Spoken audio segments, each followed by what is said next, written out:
Ready to go, laddie? Yeah, I think so.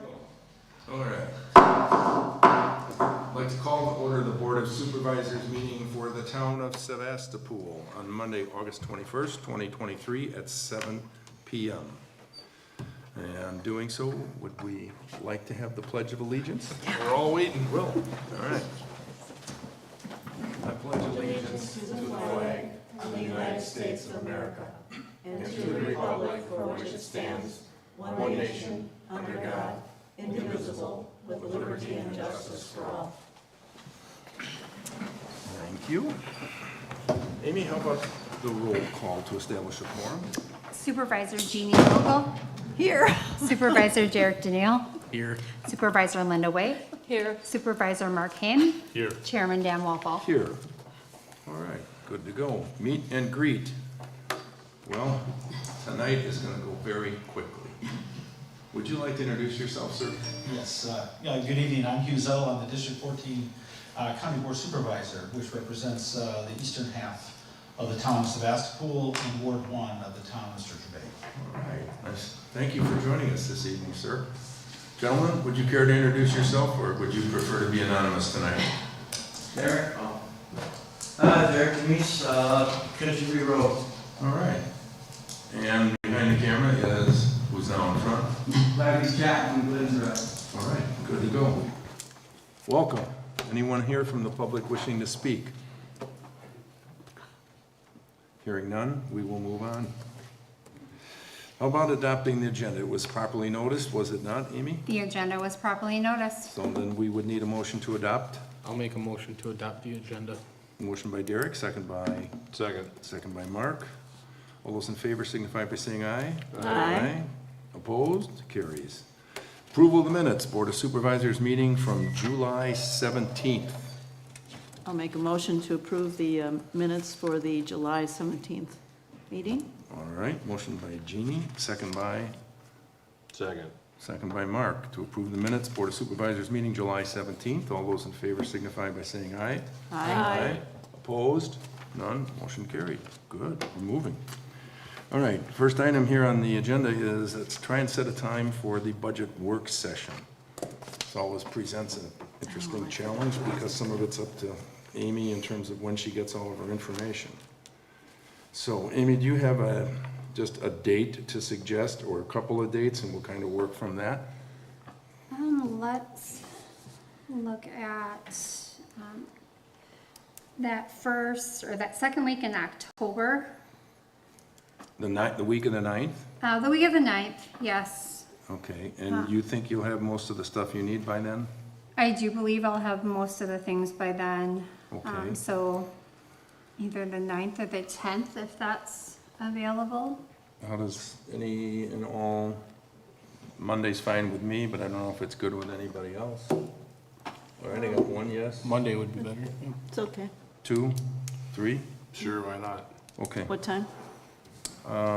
We started it early our last year. 6 or 6:30 was it, or is it? I think we used to normally do it at 6. I think we moved it up, or was it 7 and we moved it to 6? We usually had it like 5:30, but we moved it to 6 because Linda had a class in Appleton that day. Oh, that's right. Jeez So- Louise. Okay. I'd prefer 6. 6 or 6:30 is fine. I'd prefer Oh, 6. I got At budget the work. earliest 6 would be my preference. My calendar last year, 6:30. So does that work for everybody? So we're meeting at 6:30? So it's Monday, October 9th. October 9th, 6:30. I see the school is having their budget hearing on the 24th, so. Okay, good. That one's easy. 6:30. Thanks, Amy. Yep. All right, road construction update. So here's where we're at. The county has completed Clark Lake from Matthew to Highway 42, and they have completed Harder Hill. They do have some shouldering work that needs to be completed yet on both of those projects. One of them's almost all done, the other one was just waiting to be finished. I took a look, excuse me. I had the county give me a running tally for where they're at with the roads that they have done.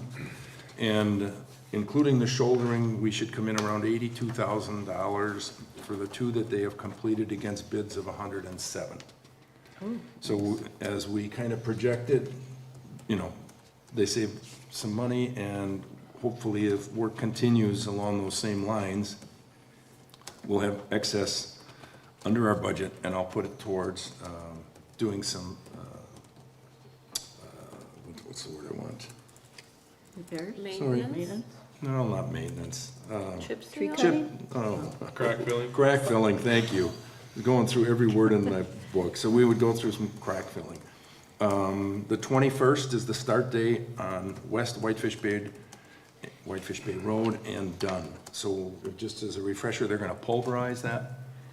So they will pulverize that, and then they will come back and they will do the blacktopping, which will go down over those culverts that we've replaced. And they will be in the neighborhood because they're working on Clark Lake Road now.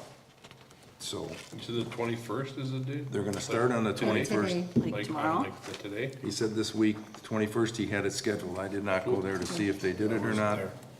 So unless there was a weather-related issue, he said they had them scheduled because they get the pulverizer, I believe, from Northeast Asphalt.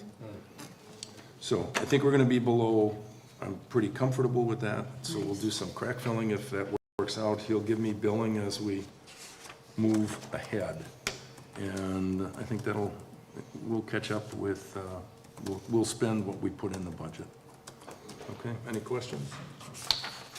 All Are right. they running later than usual? I want to say that normally projects were done before the end of August. No, last year, or year before, they were in September. It just depends on where their equipment is, so they don't have to move it as much. So he told me he was gonna do it right after they started on Clark Lake, because they have the Door Century 100 bike ride, and so they wanna get Clark Lake with one layer on it, so there's not issues with the bikers, so. Good. So I wanted to try and give you a little bit of an update on where we stood with, with the citations on the nuisance ordinance violations and the short-term rental update. And that really has turned into a project, because, I don't know if you knew this or not, but Amy Sullivan did a 180 and broke her elbow. So she was having, obviously, a problem typing, to say the least. So as a result of it, a lot of the things that we thought were going to be done really slipped. But this afternoon, we got most of the stuff that we were looking for, and we had a conference call with Tyler Pluff, who Amy asked to fill us in on a process for citations. And I think we're up to speed on what we need to do there. And basically what'll happen is, if there's an issue, Amy will fill out a citation, which is a 3-part document. Attorney Amy. No, This Amy thing. excuse me, Amy Flock will fill Okay. out the citation right. paperwork. One sheet goes to the clerk of courts, one goes to our attorney, and one goes to the person that's being fined. She will then give that document to our attorneys, who will inform the court and fill in the date for a court appearance date. And there's selected dates that are predetermined all the way through the end of the year for that. You're probably a lot more familiar than I am with it, Linda. And then they will take care of the notification to the defendant or to the person that's being fined. And then, depending on the position, they will either plead guilty, pay the fine, or whatever, and the rest of the work will fall with the attorney. If it ends up going to a trial, they'll have a meeting with the judge, and, you know, all kinds of things that, at that point, won't necessarily involve us. The other item we were concerned about was, what's the process for issuing a second citation, or a third? And basically, we have the ability to do that at any time in the process, if we so choose to do so. And I'll give you an example with the Brandt property. Unfortunately, the Brandt property is one of the properties that slipped through the cracks, and the actual notification to them and the filing with the courts either happened today or will happen tomorrow. So it slipped past where we expected it to be. And when I was out there physically a week or so back, nothing more was removed. In fact, I think something was added. So the initial fine is $500. They'll send that out. They'll give them a court date. In this case, the Brant court date would be on September 11th, correct? Correct, at 3:30. Right, at 3:30. So it's up to us. We can issue another citation, and because we have in the ordinance the ability to do that in $500 increments, each day can be a separate violation, and we can decide what we would like to fine.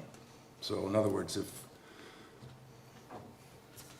if it's been 10 days, we could choose to do 10 days, we could choose to do 3 days, we could choose to do 1 day. So you're welcome to give me some input on what you think you'd like to do, but there are a couple of what I'll say is recalcitrant people with respect to addressing these issues. So from my perspective, I think we need to shake them up a little bit with something more than a single $500 fine if they don't react. That's just my thought. So you said we could, sorry, Mr. Chairman. No, that's all right. So you said we have we can We do can repeat. $500 a day? We could do $500 a day, that's the way our ordinance reads. And Tyler basically said this is like parking tickets. You know, just because you got one parking ticket today doesn't mean you can't get another one tomorrow, whether you dispute it or not. And in the case of Brant's, they've been reluctant to do anything. I mean, and they've been warned, whatever. So I think there's probably a situation here where we need to stir them into action. But let's hold that for just a minute. I'll try and just see if there's a couple other things here. We do not need to do more board action with these because we've already taken care of that at our last meeting. And, Fortners was one of the other ones that we believed were, the paperwork had been initiated, that it was not. And that's going out either went out today or tomorrow. And this is the Glidden Drive short-term rental. So that should have been addressed earlier. Unfortunately, it wasn't. And the Rushi property, they're working on it today. I have a draft of the letter, but I need to fill in some details for Amy Sullivan. So those are the 3 active ones at this point in time. So going back to the discussion, share your thoughts on how we should deal with people that ignore, what you think we should do or not do. So. I don't recall if we updated our citation ordinance. I know we have one on the books from like a long time ago. It's about 8 or 10 years old. Okay, and it did have a new schedule of deposits then too, I would imagine, and penalties. It was $500. To conform with the,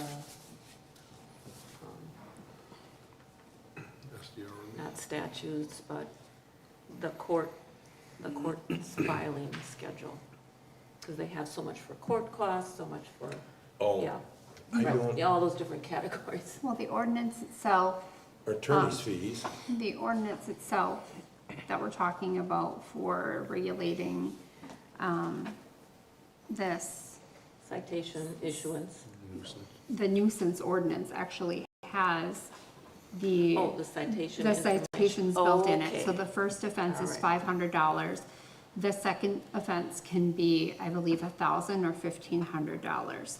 So it is up to the board how they would like to treat it. So I guess that's what Dan is asking. Right. If you want to continue with that $500 as a secondary one, or if you want to give it a week and then go to that second tier of citations. Correct. So, I mean, given the fact that, and we'll talk specifically about grants, but they have chosen over God, I can't even tell you how long, to do nothing. I would give them a very short time frame to react, and if they haven't done something within a week or 10 days of getting the citation, I would think we would go and significantly cite them to try and get them into action. So, but that's mine. You know, what you think? And same thing would apply if we have no reactions with Wuxi. And that's been another one that's been out there for, what, 10 years, maybe more? Laddie, when did we tape that house? That was, Oh, gosh. Well, I At looked least- it up, but I'm it gonna was say like 10 years ago. I'd say, 2015 or something no, I like that? mean, Leo was involved in Right. it at the time, and Right. was it Tim Herlash that was the fire chief? Yes. So it's gotta be close to 10 years. So, Yeah, I'm looking at the nuisance ordinance, and correct, it does have the abatement and the right. issuance of citation and the penalties and all that in there as well.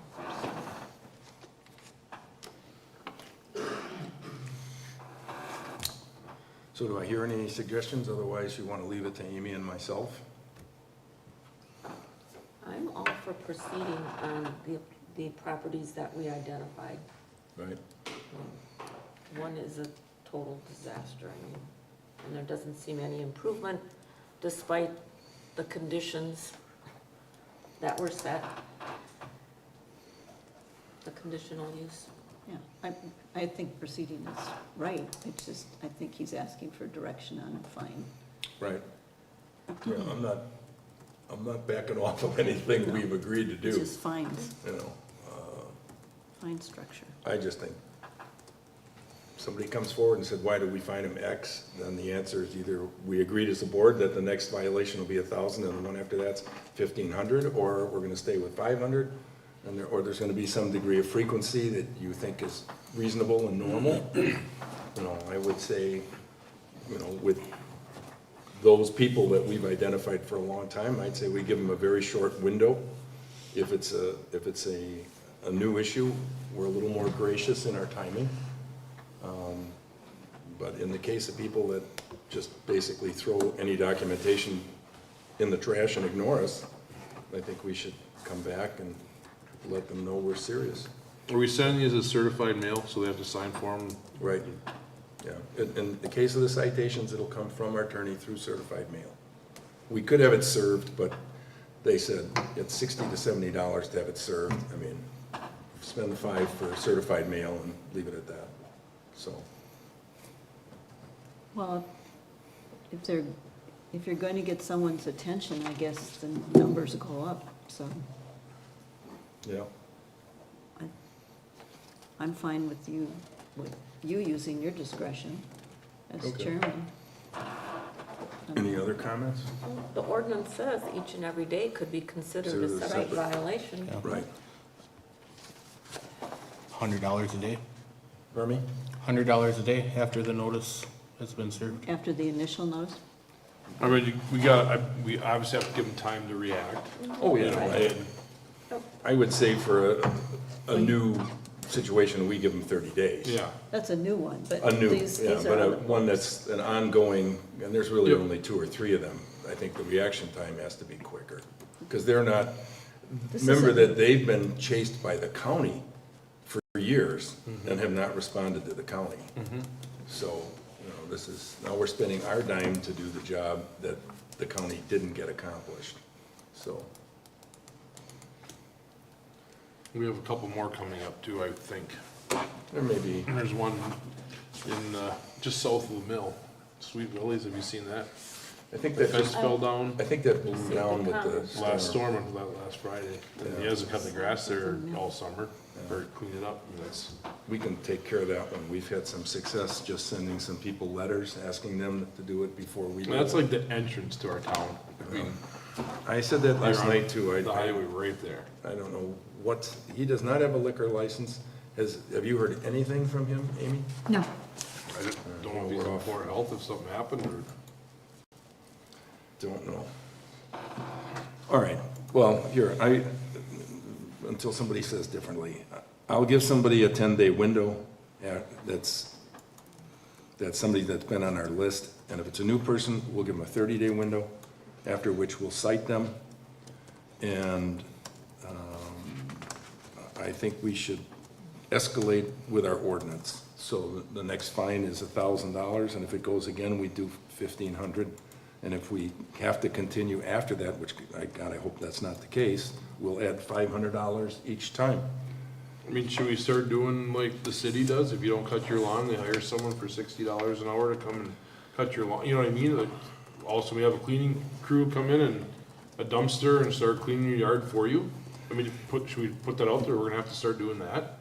Well, with Amy and I, we focused on a few people, and so far, a reasonably worded letter saying, please do that, or we will.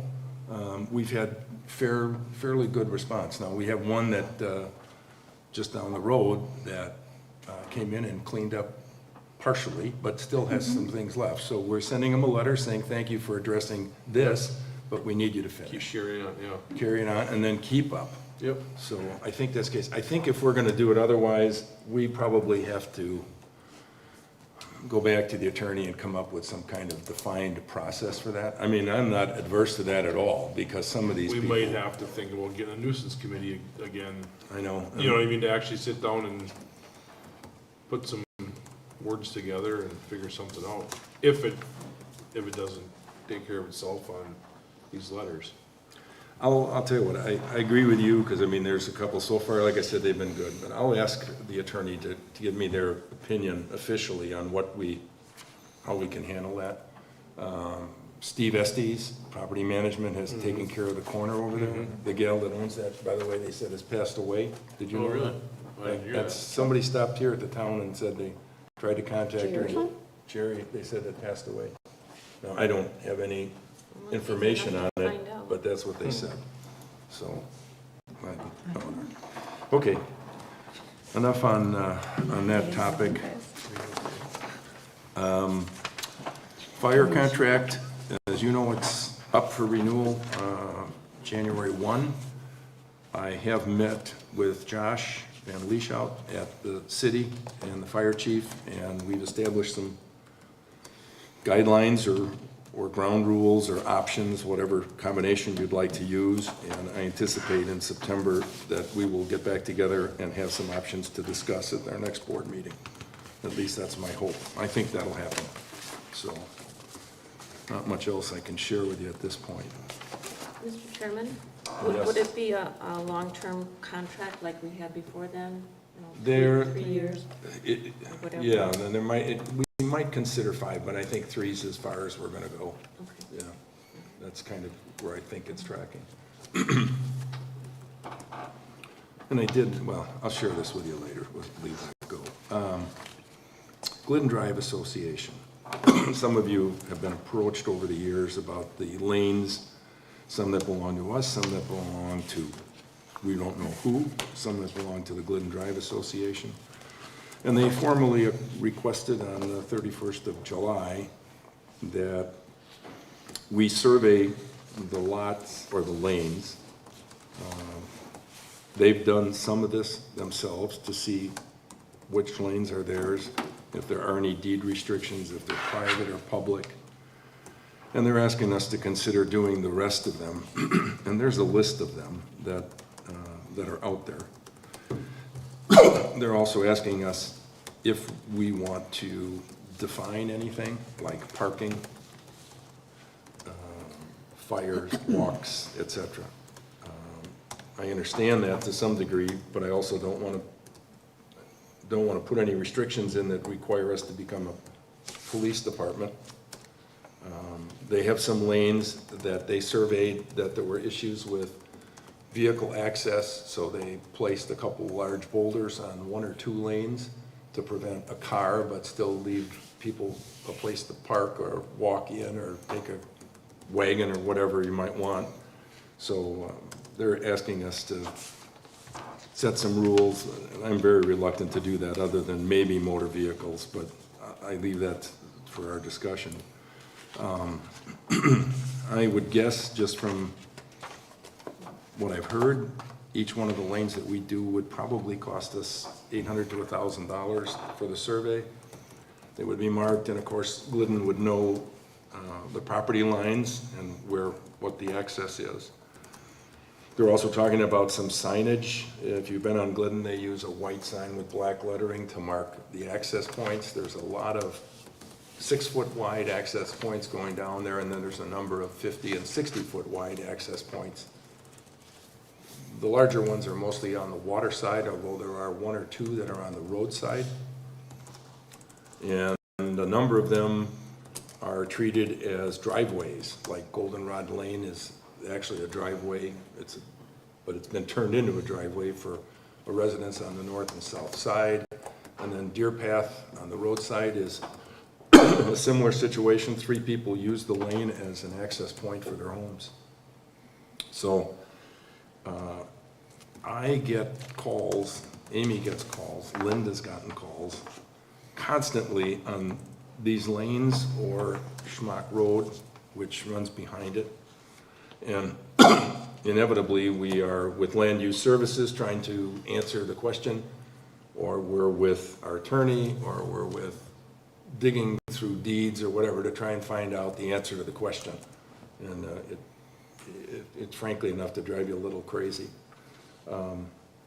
So although I'm not gung-ho about spending a lot of money to do it, I probably wouldn't be adverse to supporting the surveys on the ones that are ours, so we have some answer. I recently had an individual who called and wanted us to cut trees down that were on Schmock Lane that were leaning into his property.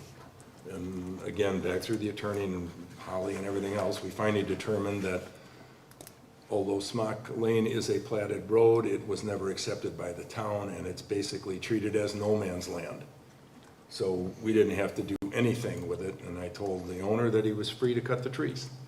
So I think he would have preferred that we cut the trees, but so I think maybe doing the surveys and trying to get as much legal description and lot lines and whatever is probably a decent investment of time, given how much we've spent over the years. But I'll open it up for your thoughts. Oh, and this document that you have, that Laddie prepared, that has been used to a large degree by the county. When you talk to Holly Hanson, they use this as much as anything as the truth about the lanes. So, at any rate, your thoughts? Well, I would favor clearing this up once and for all. I mean, this has been going on as long as I can remember. Who owns what and who has access to what. My suggestion would be to hire a title company, determine which lanes or roads do belong to the town once and for all, have them surveyed. As far as signage, we don't indicate public access on any of our other roads that lead to the beach or to the lake or the bay. Shack Road is a perfect example. And just sign it like we would any other road. Fernwood Lane or whatever. The association had listed 6 lanes. I came up with at least 11 lanes. So again, I think a title company or attorney do the research once and for all. This is what the town owns. Put up our sign and just leave it at that. I don't know why we would have to put access, public access here, or bikes only, or no motorized vehicles. We don't do that with our other roads. No, I'm just thinking the signs that are there are on Glidden's right now, right? Yeah, I'm not necessarily in favor of it either, but there has been some issues with vehicles, and mostly that was driven by construction vehicles during the repair the beach routine, and I think there's probably been an ATV or 2, but they were never going to catch them. Do you have any other feelings on that, Hugh? Yes, thank you, Mr. Chairman. I think getting it clarified as far as the lanes that the town owns is a good investment. I know that the GDA are doing the lanes that are private that they own and are doing their own surveys. They're continuing that process and investing in that themselves. With respect to signage, there are existing signs, I believe, on Goldenrod and White Pine.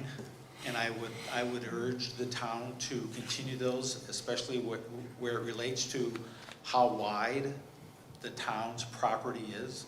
I know the county does that, say at Lily Bay Dock, you know, where you have concerns about riparian rights as far as what's private property and what is, you know, county property. You have that there at Lily Bay or Westers, as it's for some of us old timers.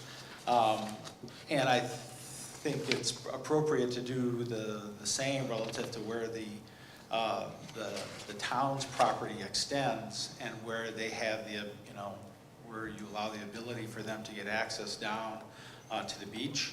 There has also been numerous instances of fires in those public access areas, and as you know, we've talked about, you know, fires on the beach as part of, you know, re-looking at an ordinance, and I'm assuming on any town property you don't want to have fires that are not, you know, consistent with an ordinance. So I think even, you know, that sort of thing might also be under consideration relative to just public safety, since that is basically, you know, people utilizing town property to do that, and I think the town will be mindful of minimizing their liability in that regard. We would, I was thinking out loud here, I think we'd probably have to have an ordinance behind it if we labeled it no fires on the beach, because otherwise the sheriff would not enforce it. I'm not even sure he would anyhow, but the fire chief could. Biggest problem is if we put it up there, is the enforcement of, you know, I mean, the expectation is that if it says that, then, and it's the town of Sevastopol, that we're the ones, and I hate to put us in a position where we can't comply with what we do. The fires are also, that fire is also a different challenge as well, because on the Right. water side of the ordinary high water mark, they're now subject to state zoning, and basically that's under the jurisdiction of the DNR, as opposed to on the roadside, if you will, of the ordinary high water mark. Then that becomes county ordinance domain. I think the DNR, I'm not positive of this, but the DNR has relinquished a lot of their authority to the county on some of that high water mark determinations, and, I mean, we'd have to go back to land use services and ask what they've been delegated to do or not do, but in any case, we'd have to do a little more digging before we put up signage that we'd have a tough time enforcing, other than any fire that's out there, the fire department would respond to if you call them that's unattended. We discussed that at the GDA meeting, so. Could we do this one step at a time? Determine what we own and have Oh, those yeah, properties surveyed? Well- And then get further input from the association and Sure. others as Yeah, to I didn't signage? think we were gonna do all of it tonight, but yeah, I agree. Yeah. If we string this out for another 8 or 9 years, the next committee and board will be able to work on it. No, I don't disagree. That would be, any other thoughts? So title search first. Yeah, the title search and survey. Survey. Yeah. We could put that when we address our budget. Calculate, okay, Good idea. maximum 11 lanes at 1,000, you know, include that in our budget. Yep. So it's still in question how many lanes the town actually owns.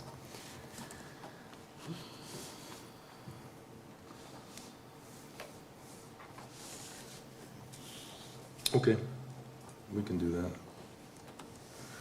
So generally speaking, the rest of the board is thinking it's a worthwhile effort, I assume? Mm-hmm. Okay. Like Linda said, let's put a fork in it. Yeah. Okay. You won't hear an argument from me. All right, we'll try and work that if we can. Next item is Town Park Restroom Concession Stand, and this is just information for the board, just to know where we're tracking. At some point in time, we gotta come back together and talk about our capital equipment plan. And maybe September, I'm still working that with Amy. But just as an FYI, we are gonna make 100% effort to either restore, remodel, destroy the restrooms and reconstruct them in some way, shape, or form. And it is a priority for us. I mean, the park has really been upgraded over time, and the restrooms, if you've had the privilege of using them, Have not. have not. They are a step away from a porta potty. They have electricity and running water, but that's about it.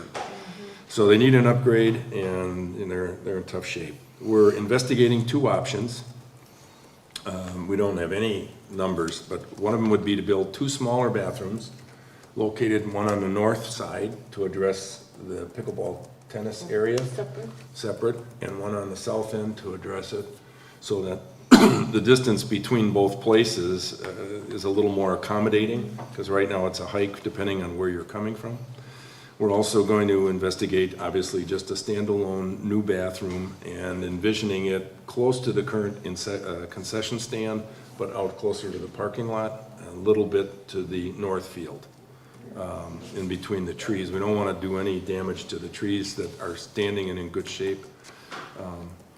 And the beauty of this is, I called Henry Isaacson, who was the architect on this building, asking Henry if he could make a recommendation for an architect to use. And Henry, whose son is on the school board, his kids and grandkids went to Sevastopol schools, volunteered his time to do all of the work for us as an architect, which I couldn't thank him enough for doing. I've worked with him before. They're certainly extremely competent, and he's more than willing to take it on. And this will be a project that has to be bid, so I mean, it's not, we have to go to that level of detail. And anticipating, and this is just Henry off the top of his head, and what Jacksonport spent as well, it could be as a couple $100,000. We do have a chunk of change in the capital budget, so we'll address that further, but, and I really hope that as soon as we get anything close to a plan, and we can sit down with a couple people and get some ballpark numbers, I will make an effort to see what we can do for grants. We are using the, what is it, $8,000, Amy? It is. $8,500 that the destination Door County gave us? Just wait until my treasurer's report. Oh, excuse me. I was way ahead of myself. Okay, so, They're giving, when John Jarsh was on WDOR, they were giving, I can't remember, one of the town of Gibraltar got like 25,000.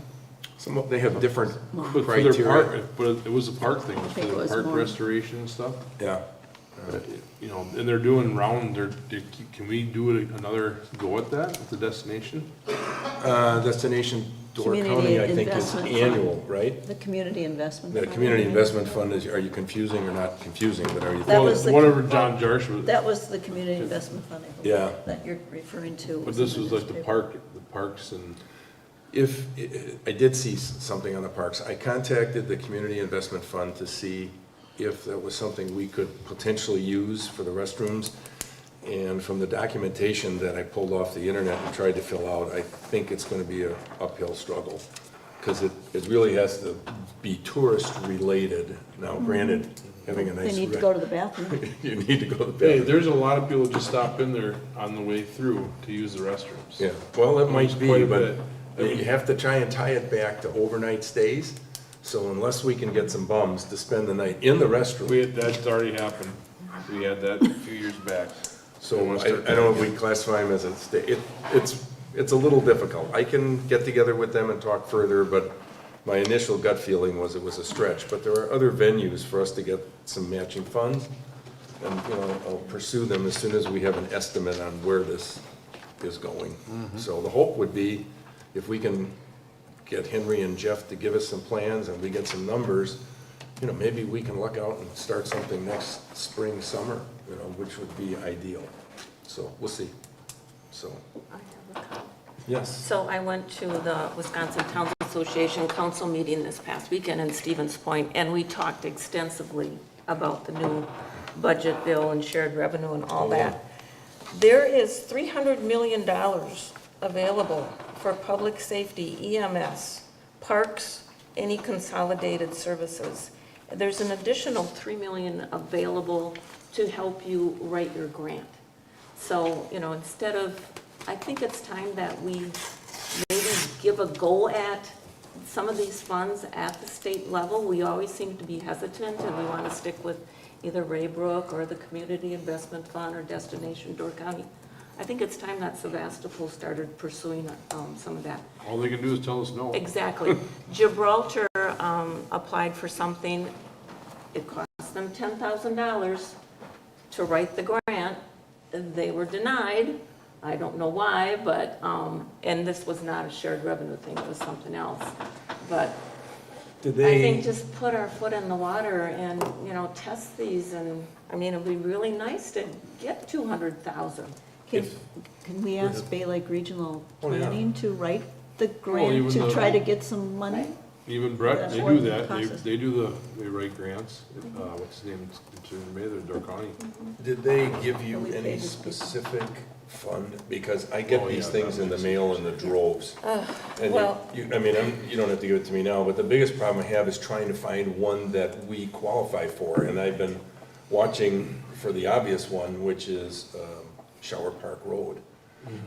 But by the time you look at, you know, you go safety, no, this one, no, it's like, whatever, I don't know. But if you have any specific funds, or if we can go back to the WTA representative and say, give me one that I Help. can go. Right, help us.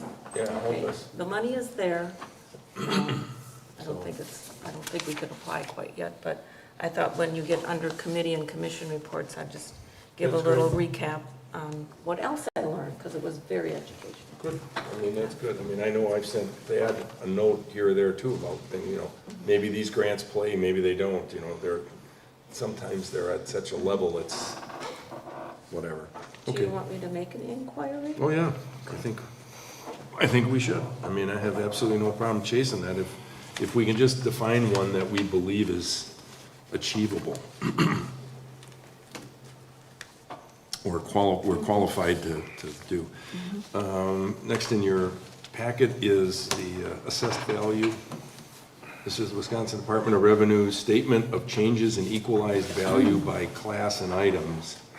And I think we all are familiar with the fact on why we're doing a reval, because we've slipped so far out of sync with our actual values. And if you look at the report, we are, according to the state, we're $152 million off of what they believe our equalized value is. That's a chunk of change. A little bit. And so obviously that will change, and it does not necessarily mean that everybody's gonna get a tax increase, because a rising tide raises all boats. I believe that's the term. So as the evaluations go up, it's spread equally across the town. The other component that's in there is the net construction for 2023. And I believe we're under the same rules yet, Amy, which is the 2% or net new construction. Yes. So you can anticipate, based on that, that we got 1.33% in terms of increase in our budget, or tax base, taxability, excuse me. Interesting that some of the communities, you know, Forestville was 2.76, which really surprised me. Egg Harbor was over 3%. Sister Bay, you'd expect 3%. But we're we're just a little behind the county of Door as a total at 1.3 versus 1.6. But it was an interesting report.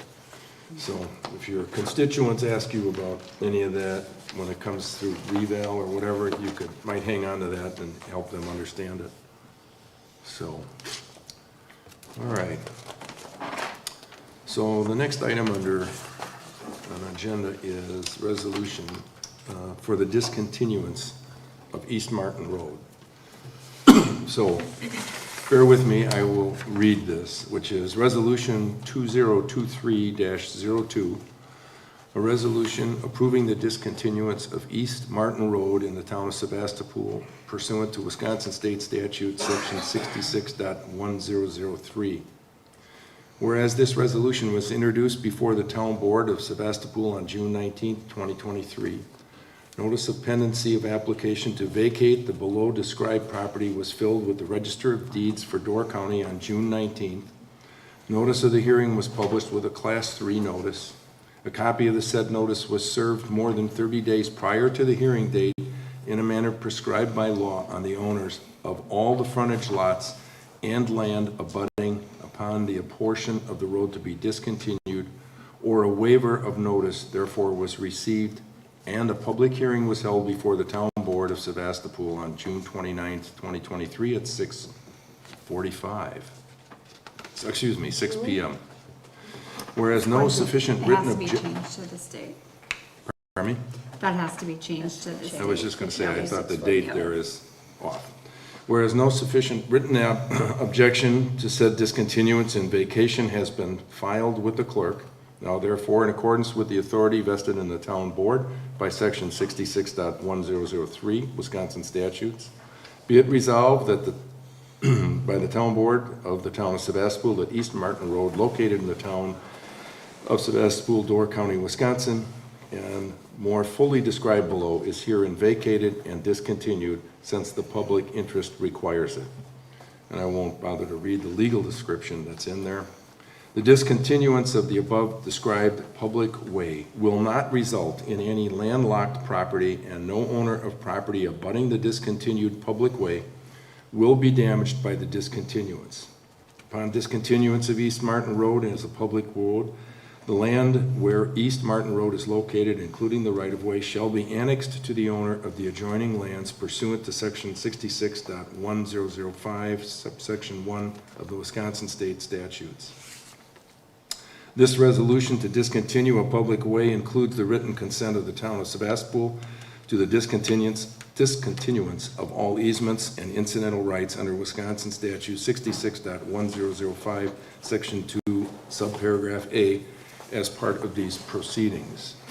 The town clerk shall properly post or publish this resolution as required by state statutes, and it was adopted this 21st day of August 2023. And I will just mention that the property in question is owned on both sides by Sequist Orchards. So he has known about this from day one, and obviously, therefore, it has no impact except anyone to Mr. Sequist. So, and he readily accepts the property. So, with that, we would need a motion to pass said resolution. And anybody has any questions, concerns? I'll move to adopt resolution number 2023-2. Is that correct? This is only our second resolution of the year. Yeah. Approving the discontinuance of East Martin Road in the town of Sevastopol as described in the resolution. We have a motion by Linda, a Second. second by Jeannie. All those in favor signify by saying aye. Aye. Opposed? Mr. Sequist, if you're listening, the road is yours. So, thank you. All right. Financial reports. You have the account balances, and you have the budget versus actual for January through July, and you have the transaction list by date for July as well. And I think Amy has a couple things she'd like to share before we go. Amy? We have received the August settlement from the county. I've moved all the capital expenditure money into the correct accounts so that you will see that reflection in the next month's financial statements. We have started the payments for the town's reval, so you will see that in the financial statements this month. I've also submitted the proposal to Destination Door County for the updates on the restrooms and concession stands. And we have received payment of that money. That's, I believe it's 8,900. That's 8 something, yes. So we have received that check in the mail today Great. already, so we do have that money. Okay, thank you, Amy. Yeah, you're Just- welcome. Just one other FYI, and I've worked with Amy a little bit on this, so it's a work in progress, but we're still investigating different sources for placing town money, where we can get a little bit of bang for our buck, contacting Associated Nicolay and looking at alternatives. So hopefully we'll have that resolved with a recommendation for the next meeting. Okay? Any questions? If not, a motion to approve and put on file would be terrific. I'll make a motion to approve the financial reports. All right, Derek. Motion by Derek, second by Second. Mark. All right. Any other further questions or comments? Hearing none, all those in favor signify by saying aye. Aye. Opposed, carried. Great. All right, approval of vouchers, bills, and claims. I think everybody's had a chance to sign that? Yep. Any questions? If not, a motion to approve. I'll make a motion to approve the vouchers, bills, and claims from July 18th, 2023 through August 21st, 2023. Okay, we have a motion by Mark, a second by Second. Derek to approve vouchers, bills, and claims. All those in favor signify by saying aye. Aye. Opposed, carried. You can pay those bills. Awesome. All right. Oral committee commission reports. I know that Linda wants to make some comments, so we'll start with her and then move on from there. Okay, I'll start with the Door County Tourism Zone Commission meeting that we had last Thursday, August 17th. The zone voted or approved the hiring of an additional full-time person to assist the administrator in the office, and adding an additional full-time person means that the current space is not large enough. So I'm pretty certain that the zone owns the condo unit in Sister Bay Country Walk. So at least that would be an asset that we could sell. But we did also discuss perhaps moving the office to closer to Sturgeon Bay. Juliana, our administrator, does live here in Sturgeon Bay, so that would be easier for her. And then also soliciting a candidate, maybe having office in Sturgeon Bay would be a little more acceptable, or to somebody new coming in, more attractive. So that's pretty much a done deal. She is working up a job description. The Village of Ephraim has some questions on Destination Door County's use of the Door County Community Foundation and the Community Investment Fund. So Josh and a couple of the other commissioners are going to sit down and talk with the village officials on that. May and June room tax collections were actually lower than last year than expected, but the sales tax was higher. So I found that confusing. There are some delinquent reports and room tax due to the tune of about $32,000 at this point. There are 148 more short-term rentals in May of 2023 than there were in 2022. The average daily rate is now $358. We did also talk about if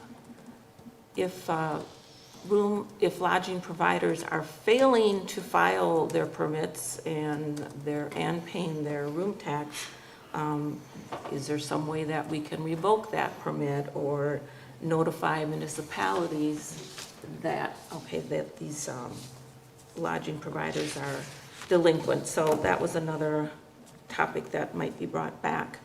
Oh, and I didn't see it on our agenda, but on Wednesday, September 13th, right here at the Sevastopol Town Hall, Destination Door County is holding two master plan public sessions.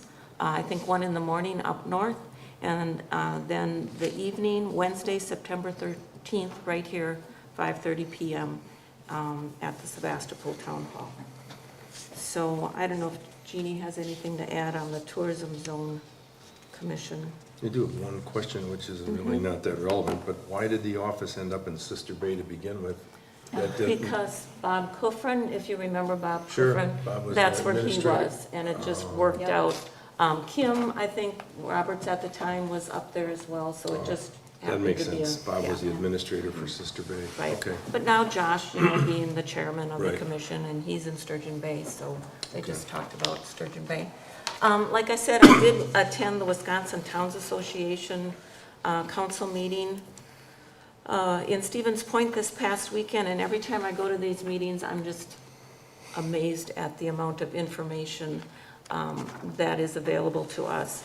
If you saw this increase in shared revenue in the Peninsula Pulse, you can thank Wisconsin Towns Association, their lobbyists, and Assemblyman Tony Kurtz and Senator Mary Vlaskowski. They spearheaded that. It's a give and take situation, so we're gonna have, or be eligible for much more shared revenue. But one of the things that the governor did veto was, right now, we're receiving $2,748 per mile. We had requested, you know, an annual increase. That got nixed. But like I said, there are so many dollars available in, especially in the local road improvement funds. So whether it's discretionary or your entitlement or your supplemental or whatever, there are so many dollars out there. Some of these are a 50-50 grant, some of them are a 90-10 grant, so we would only have to kick in 10%. So again, I would encourage, Are these you know, that administered part. by, are these the ones that are still administered by the county? They're still administered by the county as of now, but there's 2 districts that are under a pilot program where unit chairs are going to be monitoring the committee with the highway commissioner. Right now, we are fortunate, thank you Thad Ash, he does all the work for us, and we'll probably be having a meeting here next month. Thad does most of the work for us and even puts the bids out for us. But in the future, that's gonna fall more to the towns. Do we know if there is an increase in the LRIP for our community or town, county? Do you know if there's any? The local road improvement, I don't know what, Any of I these don't know. funds flow down to the county level for the next go-round? Well, the county definitely counties definitely benefit with this, you know, the Act 12, the shared Right. revenue that was incorporated into the budget. I didn't really pay a lot of attention to the county numbers, I was more interested in the curious. town. But, you know, and when we make these applications for LRIP, whether it's local or supplemental or discretionary, there's like 1,300 applications that get sent in, and there's 15 people rating them. So whatever we can include in there, photos, narratives, safety, traffic count, put it all in there to convince that judging panel that we merit it. Only 13 counties received TRID dollars last time. So, and another thing was, our roads are just as important as the state highways and the county roads. If somebody's placing a 911 call, that road better be available to get that ambulance down the road, so we're just as important. And of course, we all know that we're going to be getting 1 cent out of every 5 cents. Was it every 5 cents of sales tax? Oh, you mean from? Municipalities will get back 1 cent. So, and this was a good point they made. That's actually an economic driver. So the more business you are doing, the more sales tax you are collecting. So it's all about economics. It's, you know, so be open to maybe expanding your businesses or whatever we can do in our town. So even though we might have to say, well, we don't want that in our backyard, but evaluate the whole picture and decide what's best for the town. Sevastonomics. Yeah, and Milwaukee is on the verge, Milwaukee County is on the verge of bankruptcy. Yes. Oh, yeah. They don't have enough money to fund their pension. So what they've done is they've added am I exceeding my time limit? No, Oh, you're fine. they've added a 2 cents sales tax. Yes.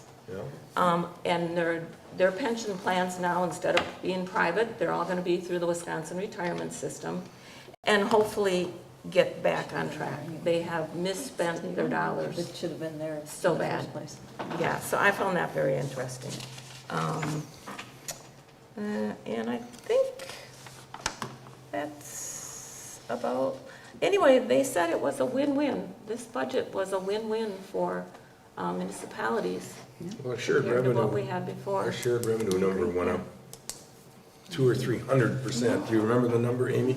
Or maybe Linda's got it, but Well, we went from, Large. it was a huge increase. yes, we large. went Oh, from there it is. 33 to 70, from 33,000 to almost $80,000. Yeah. And, so, like I said, they said it's $230 million increase for towns alone in the budget. It's just phenomenal, so, thank you for bearing with me. No problem. Anyone else wishing to? Jeannie, anything Oh, from my committee? you'd like? You don't have to. Well, I'll give an update on the audio. The gentleman that we, Phil Hendrickson, has stepped away from the project, and he's referred a gentleman by the name of Roger Udi, if I'm saying that right, IHDE, from Northern Sound in Green Bay.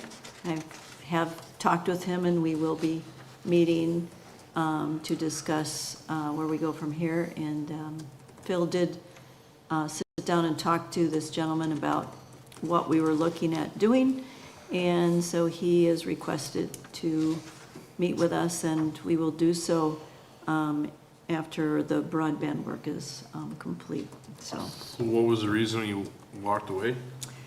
Well, he says he's retired 3 times already, so I think he just decided maybe this is another time.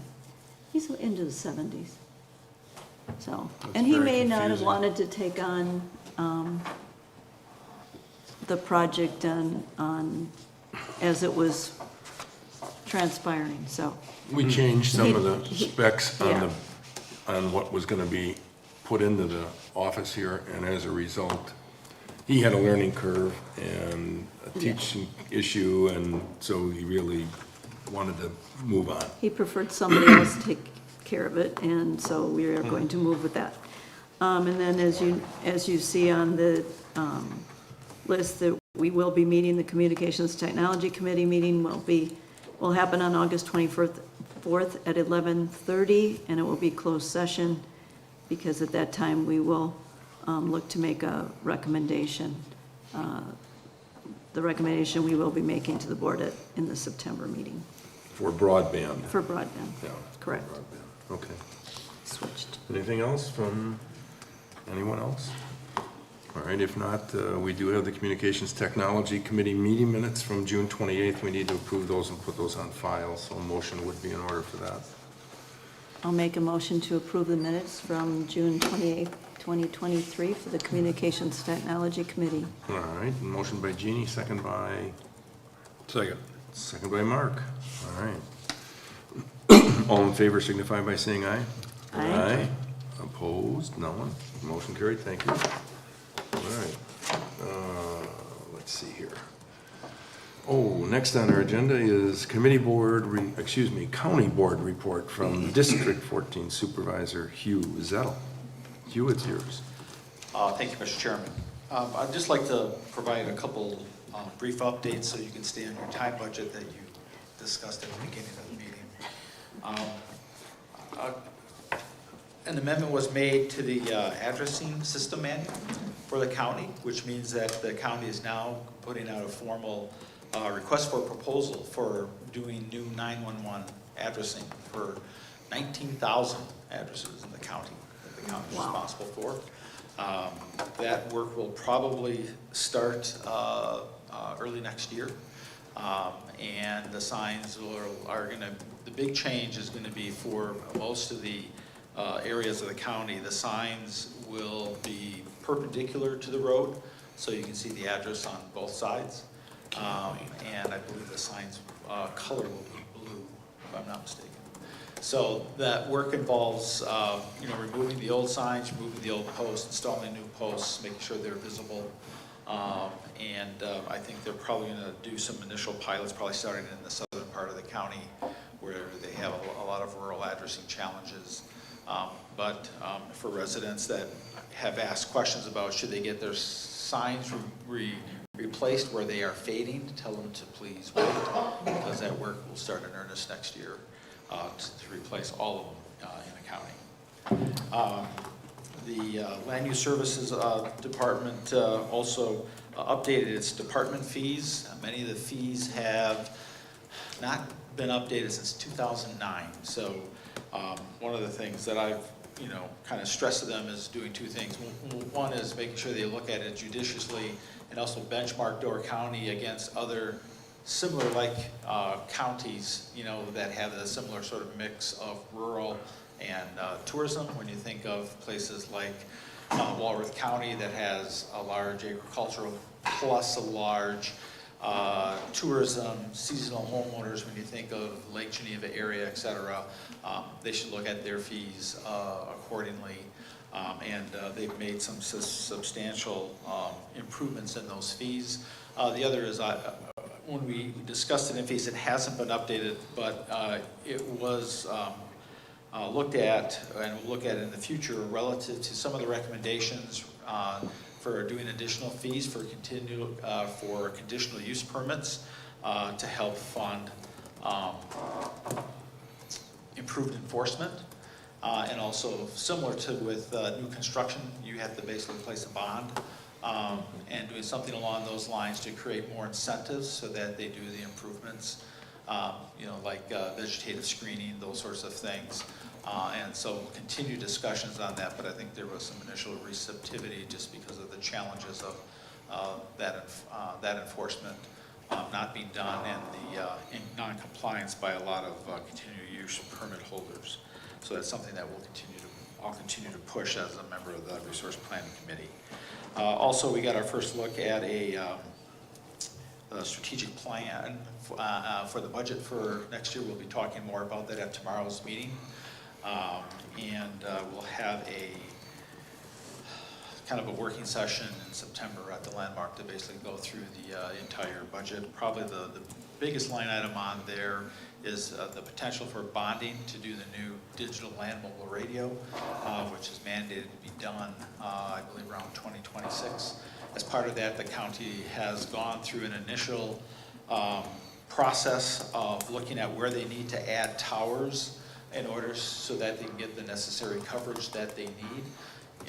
We have some particular challenging areas with the existing analog VHF systems, such as a lot of basically anywhere along Bayshore Drive where you have to deal with the cliffs and the bluffs in the lower area.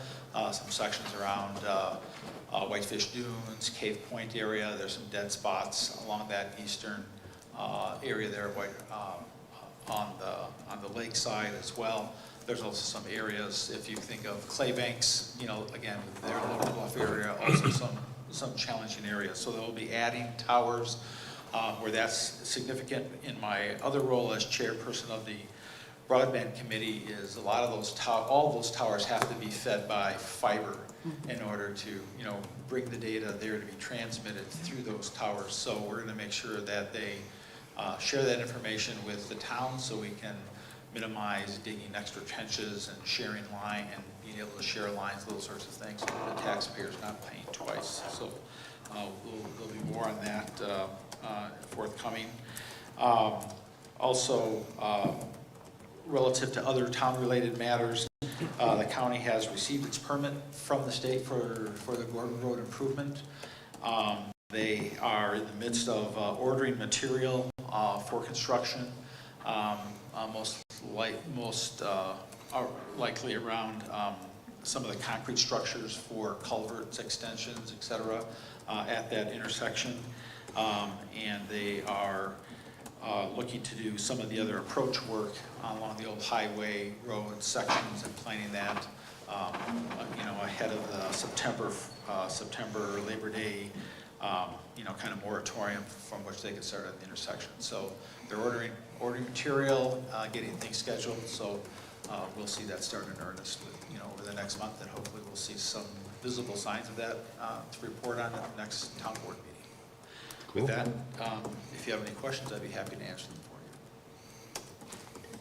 you. Go ahead. Does the Gordon Road, will that include an acceleration lane heading south then off Yes. of Gordon? Yes, that With a was direction to go to the roundabout? correct. Like 47, 42 north, go that way? There will be a lot of signage, but for folks that are going to turn right to head southbound on 4257, yeah, the state required an acceleration lane to be built or to be constructed. Yep. With the new signs going, that process, are they anticipating having to do any renumbering? In other words, did they plan ahead enough, or is it possible you're gonna have your residence number changed? For addresses on properties? Yeah, I'm just wondering, if you think, look at Glidden or Bark Road or whatever, did they plan enough ahead to allow for a construction of a house with a numbering option? So do they have to, are they anticipating having to renumber any areas? Street numbers, house No. numbers? No, they went in, they went in with a consultant, and the consultant was the same one that actually did the original numbering system that they did back in the 90s when they did that. And so a lot of their challenges that were reflected in the manual were changes to update, to make things consistent for like condominium numbering, or numbering of, multiple properties that shared, for example, the same private road. Some of them are stacked, or they'll, have dashes of numbers in between, 3001 to 3010.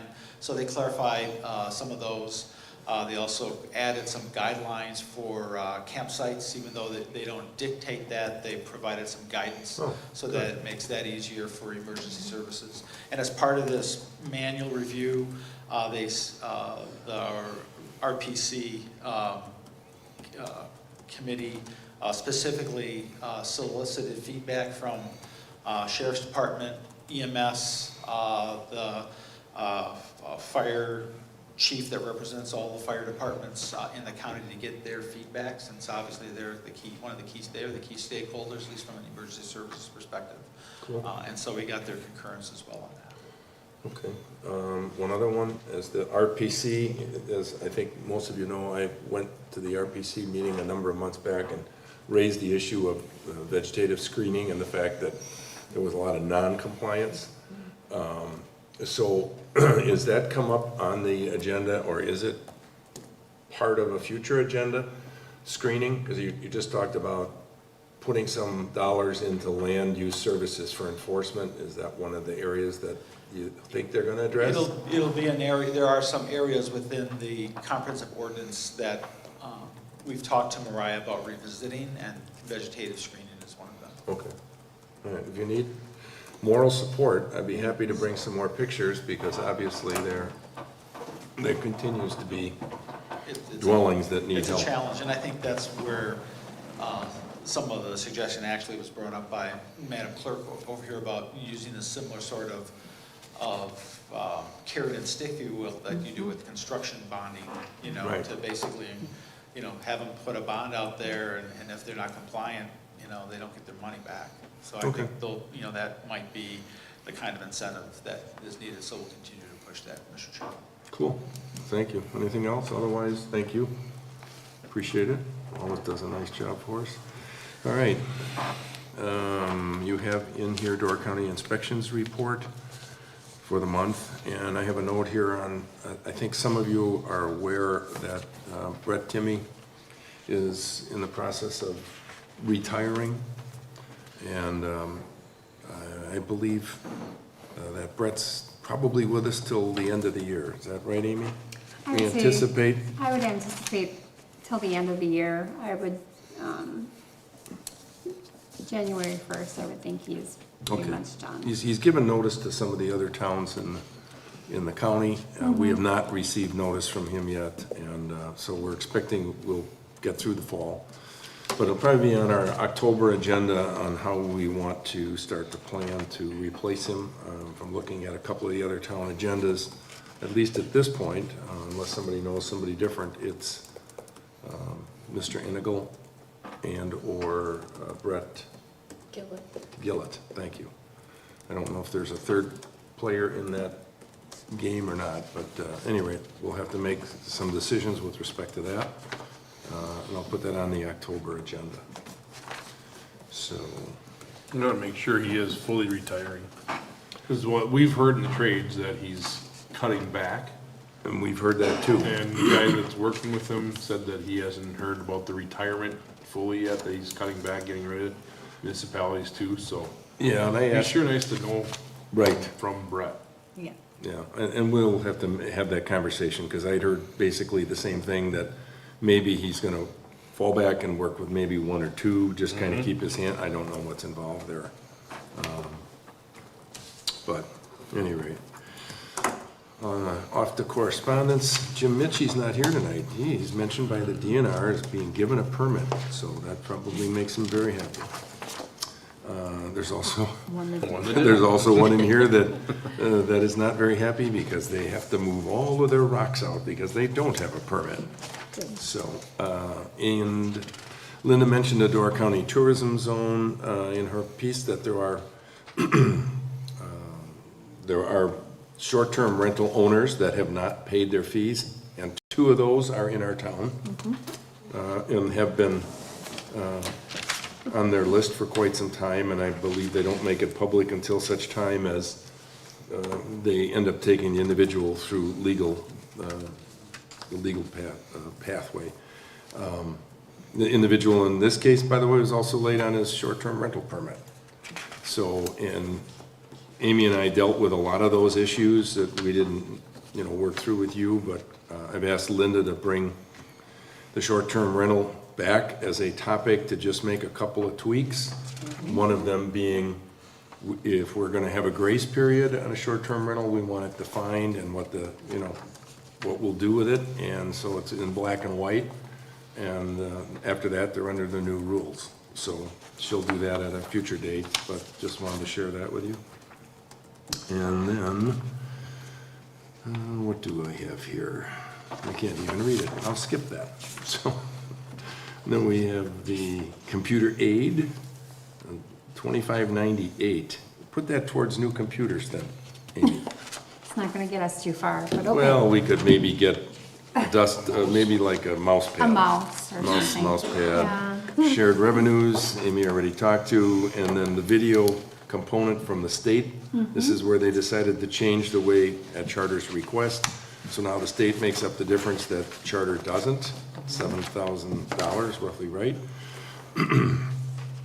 And then there's the estimate of our population. We grew by 26 people. We're now up to 2,852. And there's 2,448 people that are of voting age in the town. And I think, I'm not sure, maybe Linda, you know this, but it seems to me like once we get to 3,000 people in the town, some things can change in our structure. Is that, 3,000? was it 3,000? Is 5,000, it 5? something will change. Anyway, we're a couple years away. If I could just go back to, on that shared revenue thing, they are doing away with personal property tax as of January 1st. No more personal property reporting, but we're gonna receive a payment in lieu of that, so. Oh, well, that's And very I don't know generous. what it amounts to, 14,000 maybe a year, something like that. We'll take it. Bay Lake Regional Planning Commission, they sent us a notice of our levy for them. I forgot to do the calculation for the meeting, but I'm assuming we're gonna see an increase given the change in our It's equalized value. Very slight. Pardon me? Like, it's very, yeah. Is it? Steve? Should be a lot, given the change from 152 million. Yes, but I haven't. Is that a definite It's just- maybe? It's It's either definite- yes it's or it's definite. no. Bay Lake Regional Planning's, they're only going up slightly, but yes, it will be significant based on our equalized value, yes. Okay, so the point of that conversation is, Yes, yes, thank you for that. It's, but going to our conversation of earlier, they will do grant writing And we are paying them a healthy piece of change, so we really do want to use them for that purpose. So I don't care what it is, you got something that you're thinking about, let's Yep. engage them in that process. All right, so recapping, as Jeannie mentioned earlier, the communications technology meeting of August 24th is at 11:30. It is a closed session because they're dealing with the last of the broadband RFPs and the selection of an RFP recommendation. So you're aware that we're making progress on it, but don't come to the meeting. So that's, we could have probably left it off. Anyway, the class tournaments, which are held at our park, are on September 2nd and 3rd. Broadband public hearing, which we originally had planned for this week, I believe the 23rd, Yeah. has been moved to September 7th as a result of our having to go back out and rebid the project. So we will see you if you're interested on September 7th.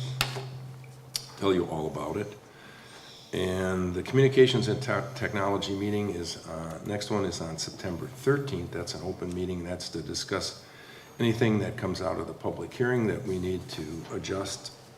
And then our next board meeting is Monday, September 18th at 7 p.m. And with that, the only thing left on our agenda is a motion to adjourn. I'll move. Derek's gonna move, that's shocking. Motion to adjourn. Second. Second by Mark. All those in favor signify by saying aye. Hi. Aye. We are adjourned, thank you.